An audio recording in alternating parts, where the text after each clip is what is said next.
Hello friends, നമസ്കാരം. Umm വ്ലോഗിലേക്ക് എല്ലാവർക്കും സ്വാഗതം. എന്താണ് എല്ലാവരുടെ വിശേഷം? സുഖമല്ലേ എല്ലാവർക്കും?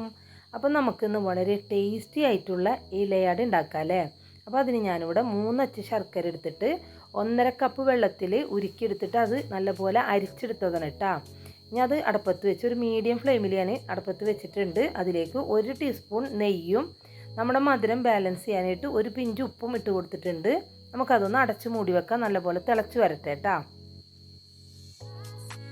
പിന്നെ ഞാൻ കുറച്ച് കഴിഞ്ഞ് തുറന്ന് നോക്കിയപ്പോൾ വെള്ളം നല്ലപോലെ തന്നെ തിളച്ച് വന്നിട്ടുണ്ട്.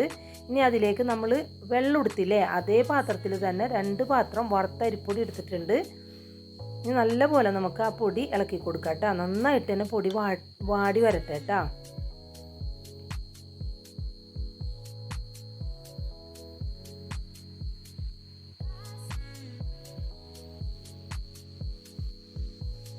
നല്ലപോലെ തന്നെ ഇളക്കി കൊടുക്കണം, അടിയിലൊന്നും പിടിക്കാതെ പ്രത്യേകം ശ്രദ്ധിക്കണം കേട്ടോ. ഇനി ഞാനതൊരു 5 മിനിറ്റ് അടച്ചു മൂടി മാറ്റി വെക്കുന്നുണ്ട് കേട്ടോ.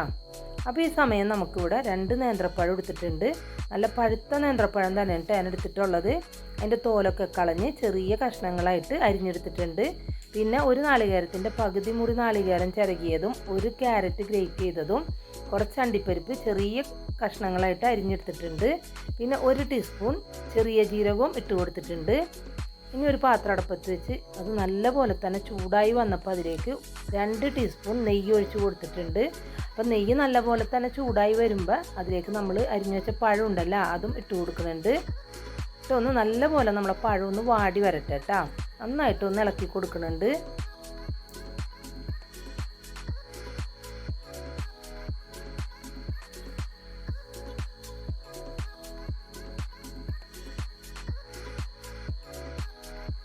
അപ്പോൾ പഴം നല്ലപോലെ വാടി വന്നപ്പോൾ അതിലേക്ക് നാളികേരവും ക്യാരറ്റും ജീരകവും അണ്ടിപ്പരിപ്പും ഇട്ട് കൊടുത്തിട്ടുണ്ട്.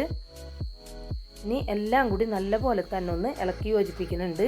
അപ്പോൾ നമ്മളുടെ ക്യാരറ്റിലെ നാളികേരത്തിലെ വെള്ളമൊക്കെ നല്ലപോലെ ഒന്ന് വലിഞ്ഞ് വരട്ടെ കേട്ടോ.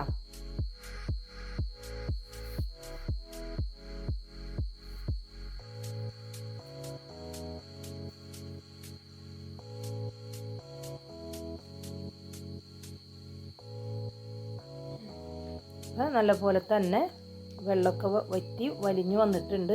ഇനി അതിലേക്ക് 1/2 ടീസ്പൂൺ ഏലക്കാപ്പൊടിയും കൂടി ഇട്ട് കൊടുത്തിട്ടുണ്ട്. ഇതെല്ലാം കൂടി നല്ലപോലെ തന്നെ ഇളക്കി യോജിപ്പിക്കുന്നുണ്ട്.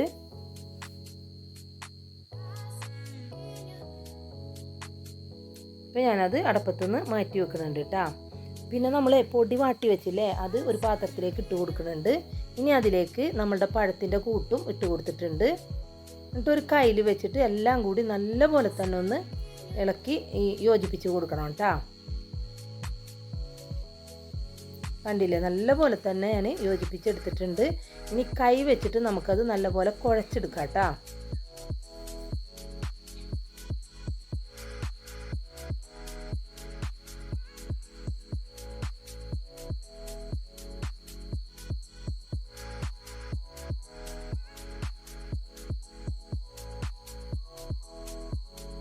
നല്ലപോലെ തന്നെ കുഴച്ചെടുത്തിട്ടുണ്ട്.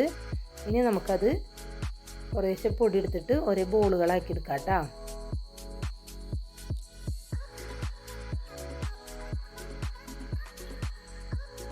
കണ്ടില്ലേ, ഇത്രയും വലുപ്പത്തിലാണ് ഞാൻ എടുത്തിട്ടുള്ളത്. ഇനി നമ്മൾ വായിലെടുത്ത് നല്ലപോലെ വൃത്തിയാക്കി വെച്ചിട്ടുണ്ട്. അതിലേക്ക് ഇത് വെച്ച് കൊടുത്തിട്ട് നല്ലപോലെ തന്നെ പരത്തി കൊടുക്കണം. ഒട്ടും കട്ടിയില്ലാണ്ട് തന്നെ പരത്തിയെടുക്കണം കേട്ടോ. നമ്മളിത് ആവിയിൽ വേവിച്ചല്ല എടുക്കണത്, നമ്മൾ അടുപ്പത്ത് ചുട്ടെടുക്കുകയാണ്. അതുകൊണ്ടാണ് നന്നായിട്ട് തന്നെ കട്ടി കുറച്ച് പരത്തണം എന്ന് പറഞ്ഞത് കേട്ടോ. അപ്പോൾ നിങ്ങൾക്ക് വേണമെങ്കിൽ ഇതിങ്ങനെ തന്നെ പരത്തിയതിന് ശേഷം ആവിയിൽ വേവിച്ചെടുക്കുക, അതും നല്ല ടേസ്റ്റാണ് കേട്ടോ. പക്ഷേ ഒന്നും കൂടി ടേസ്റ്റ് വരിക നമ്മളിത് ഓട്ടുകലത്തിലിട്ട് ചുട്ടെടുക്കുമ്പോൾ നല്ല മൊരിഞ്ഞൊക്കെ വരൂലേ, അപ്പോൾ ഒരു പ്രത്യേക മണമൊക്കെ വരും കേട്ടോ. അതിനൊരു പ്രത്യേക ടേസ്റ്റ് തന്നെയാണ്. അതുകൊണ്ട് ഞാനിവിടെ ചുട്ടാണ് കേട്ടോ എടുക്കണത്. കണ്ടില്ലേ, ഈ ഒരു കനത്തിലാണ് ഞാൻ പരത്തെടുത്തിട്ടുള്ളത്. ഇനി അത് അടച്ചിട്ട് കൈ വെച്ച് ഒന്നും കൂടി നല്ലപോലെ അമർത്തി കൊടുക്കണം.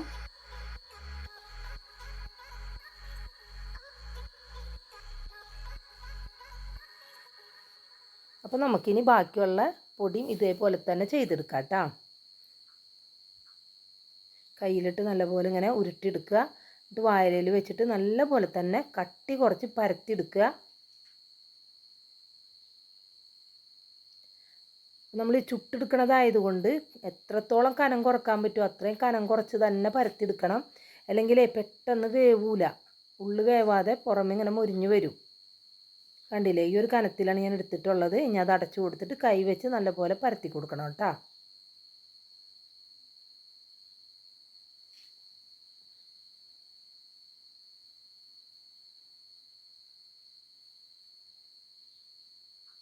അപ്പം അങ്ങനെ ഞാൻ എല്ലാം ചെയ്തെടുത്തിട്ടുണ്ട്. ഞാൻ പറഞ്ഞില്ലേ, ഇത് വേണമെങ്കിൽ നിങ്ങൾക്ക് ഇതേപോലെ തന്നെ ആവിയിൽ വേവിച്ചെടുക്കാം. ഞാനപ്പോൾ ഒരു കലം അടുപ്പത്ത് വെച്ച് ഒരു ലോ ഫ്ലെയിമിലാണ് കേട്ടോ വെച്ചിട്ടുള്ളത്.